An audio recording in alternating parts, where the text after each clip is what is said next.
आपको ख्वाब बेचा जा रहा है इसलिए ताकि आपके भविष्य को बेच दिया जाए, और बेच दिया गया है। मैं इस देश की आम आवाम से कह रहा हूँ, जब मंदिर मस्जिद से फुर्सत मिल जाए, जब मस्जिद के नीचे शिवलिंग मिले, इससे खुश हो लेना।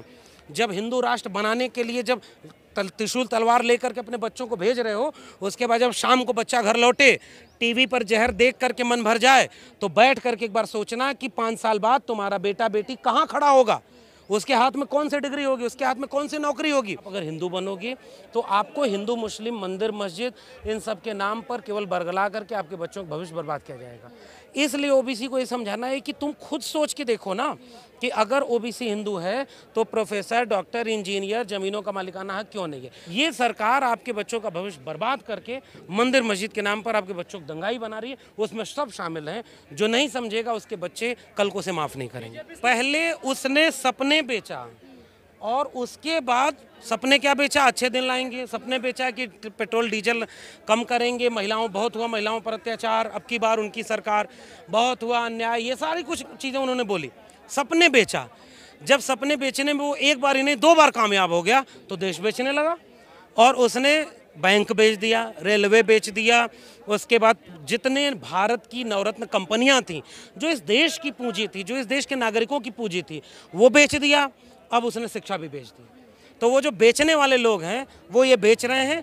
अब वो बेचता हुआ कोई सवाल न पूछे, कोई ये ना पूछ दे कि तुमने घोषणा पत्र में तो कुछ और लिखा था, तुम काम कुछ और कर रहे हो। तुम्हारे लोग कह रहे हैं कि हिंदू राष्ट्र बनने के लिए राम मंदिर जब बन गया है तो काशी और मथुरा भी जाग रहा है। ये वही प्रणाली है जिसमें इस देश के सेकुलर, लिबरल, प्रोग्रेसिव लोग कल को कहते थे कि अटल बिहारी बड़े अच्छे नेता हैं। तो कहते थे ना अटल बिहारी ने कि नुकीली ज़मीन है, ज़मीन समतल करनी पड़ेगी। अचानक 19 दिसंबर 1949 में मस्जिद के नीचे मूर्ति प्रकट हो गई, देश मान लिया। गणेश जी दूध पी रहे थे, देश मान लिया। क्या क्या इस देश में हुआ है। आज इस देश में अब फिर से वही राम मंदिर बन गया तो काशी मथुरा क्यों? क्योंकि शिक्षा पर कोई सवाल न पूछे।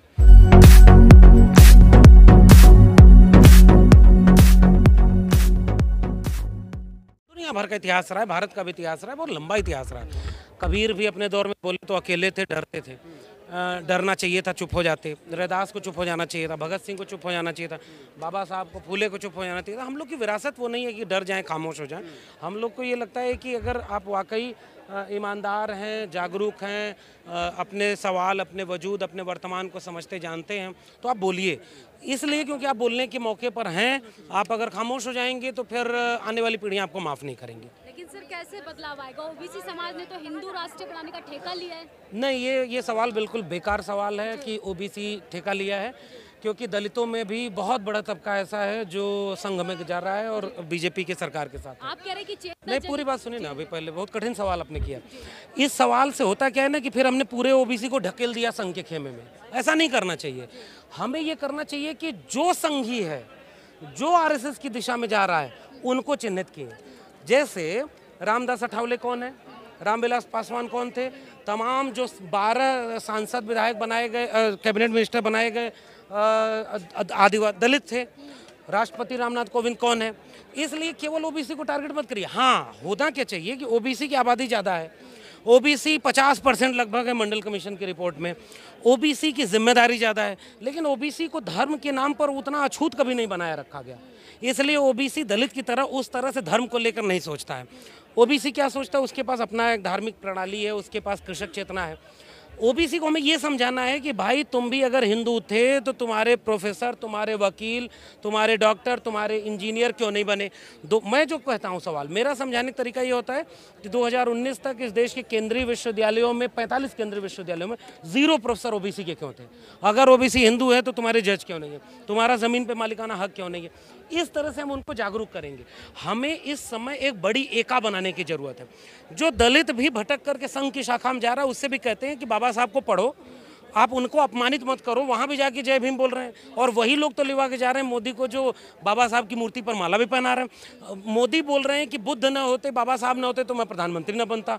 तो इतना बड़ा धोखा तो सामाजिक न्याय को ये सारे लोग दे रहे हैं। हमारा काम ये होना चाहिए कि जो हमारी भूमिका है, लोगों को ये समझाएं कि भाई आप अगर हिंदू बनोगे तो आपको हिंदू मुस्लिम मंदिर मस्जिद इन सब के नाम पर केवल बरगला करके आपके बच्चों का भविष्य बर्बाद किया जाएगा। इसलिए ओबीसी को ये समझाना है कि तुम खुद सोच के देखो ना कि अगर ओबीसी हिंदू है तो प्रोफेसर, डॉक्टर, इंजीनियर ज़मीनों का मालिकाना हक क्यों नहीं है।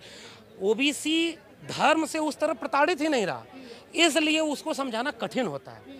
इसलिए वहाँ पर जो है बात, अच्छा धार्मिक की बात है, ओबीसी को कहा जाता है कि तुम छत्री बन गए हैं, तो भाई मगध वंश किसका था, मौर्य वंश किसका था, पाल वंश किसका था, गुर्जर प्रतिहार कौन थे, ये सब शासक लोग थे, तो इसलिए वो अपने को छत्री कहते हैं। जो गुलामगिरी में ज्योतिबा फुले भी कहते हैं, हुअर शूद्रा में डॉक्टर अम्बेडकर कहते हैं कि ये जो लोग ब्राह्मणों के सामने झुके नहीं, आर्यों के सामने झुके नहीं, उनको उन्होंने शूद्र बनाया। इसलिए हमारी भाषा, हमारी शब्दावली ऐसी हो कि जो नहीं समझ रहा उसको जोड़ने के लिए, उसको अपनी तरफ ले आने के लिए कि भारत का संविधान बचेगा तभी ओबीसी बचेगा, भारत का संविधान बचेगा तभी दलित बचेगा, मंडल कमीशन बचेगा तभी भारत के संविधान का पूर्ण रूप से लागू हो पाएगा। इसलिए शिक्षा की लड़ाई लड़ना जरूरी। इसलिए आज हम यहाँ पे छात्र संसद कर रहे थे कि शिक्षा बचाओ तभी देश बचेगा, तभी दलित, पिछड़े, आदिवासी, पसमानदा, महिलाएं, ये सब जो 90% लोग हैं ना, इन सबको समझाने की ज़रूरत है, प्रेम से, तर्क से, सूचना दे करके, तथ्य दे करके कि आप अपने हित को पहचानो, अपने बच्चों के भविष्य को पहचानो। ये सरकार आपके बच्चों का भविष्य बर्बाद करके मंदिर मस्जिद के नाम पर आपके बच्चों को दंगाई बना रही है, उसमें सब शामिल हैं। जो नहीं समझेगा उसके बच्चे कल को उसे माफ़ नहीं करेंगे। बीजेपी समझा रही है कि स्वर्ग का रास्ता इसी नीति से जाएगा। बीजेपी तो अच्छे दिन भी ला रही थी। बीजेपी कह रही है राम मंदिर बन जाएगा तो सब देश का कल्याण हो जाएगा। बीजेपी कह रही थी कि हम आएंगे, और बीजेपी के लोग जो बीजेपी के समर्थन करते थे कि 35 रुपये लीटर पेट्रोल बिकेगा, हम आ जाएंगे तो चांद पर भी हम बस्ती बनवाएंगे, बहुत कुछ कहा था। पहले उसने सपने बेचा और उसके बाद सपने क्या बेचा, अच्छे दिन लाएंगे। सपने बेचा कि पेट्रोल डीजल कम करेंगे, महिलाओं, बहुत हुआ महिलाओं पर अत्याचार, अब की बार उनकी सरकार, बहुत हुआ अन्याय, ये सारी कुछ चीज़ें उन्होंने बोली, सपने बेचा। जब सपने बेचने में वो एक बार ही नहीं 2 बार कामयाब हो गया तो देश बेचने लगा, और उसने बैंक बेच दिया, रेलवे बेच दिया, उसके बाद जितने भारत की नवरत्न कंपनियां थीं, जो इस देश की पूंजी थी, जो इस देश के नागरिकों की पूंजी थी, वो बेच दिया। अब उसने शिक्षा भी बेच दी। तो वो जो बेचने वाले लोग हैं वो ये बेच रहे हैं। अब वो बेचता हुआ कोई सवाल न पूछे, कोई ये ना पूछ दे कि तुमने घोषणा पत्र में तो कुछ और लिखा था, तुम काम कुछ और कर रहे हो। तुम्हारे लोग कह रहे हैं कि हिंदू राष्ट्र बनने के लिए राम मंदिर जब बन गया है तो काशी और मथुरा भी जाग रहा है। ये वही प्रणाली है जिसमें इस देश के सेकुलर, लिबरल, प्रोग्रेसिव लोग कल को कहते थे कि अटल बिहारी बड़े अच्छे नेता हैं, तो कहते थे ना अटल बिहारी ने कि नुकीली ज़मीन है, ज़मीन समतल करनी पड़ेगी। अचानक 19 दिसंबर 1949 में मस्जिद के नीचे मूर्ति प्रकट हो गई, देश मान लिया। गणेश जी दूध पी रहे थे, देश मान लिया। क्या क्या इस देश में हुआ है।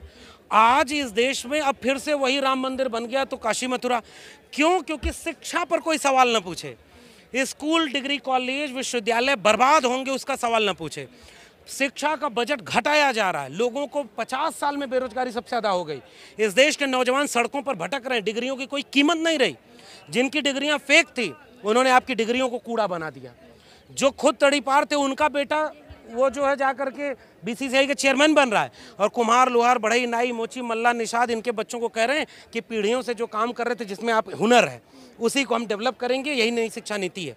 बजट घटाओ। एक चुटकुला सुनिए, कभी हंस भी लिया करिए। एक ट्रेन में बच्चा जा रहा था तो सामने वालों को देखकर कहा कि पापा हम मिठाई खाएंगे। तो पिताजी नाराज हो गए, अब ट्रेन में मिठाई कहाँ से आएगी? तो कहा नहीं हम खाएंगे। तो पिता ने कहा कि अच्छा आंख बंद करके सोच लो और मन में खा लो। वो बेटा भी उसी का था, उसने आंख बंद करके खोला, उसके बाद कहा खा लिया। तो पूछा क्या खाए? तो कहा लड्डू खाया। पिता जोर से मारा, कहा मन ही से खाना था तो रसमलाई खाता।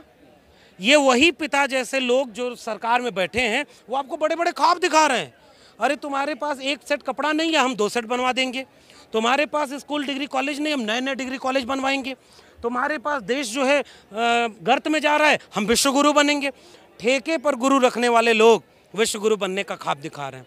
आपको ख्वाब बेचा जा रहा है इसलिए ताकि आपके भविष्य को बेच दिया जाए, और बेच दिया गया है। मैं इस देश की आम आवाम से कह रहा हूँ, जब मंदिर मस्जिद से फुर्सत मिल जाए, जब मस्जिद के नीचे शिवलिंग मिले, इससे खुश हो लेना।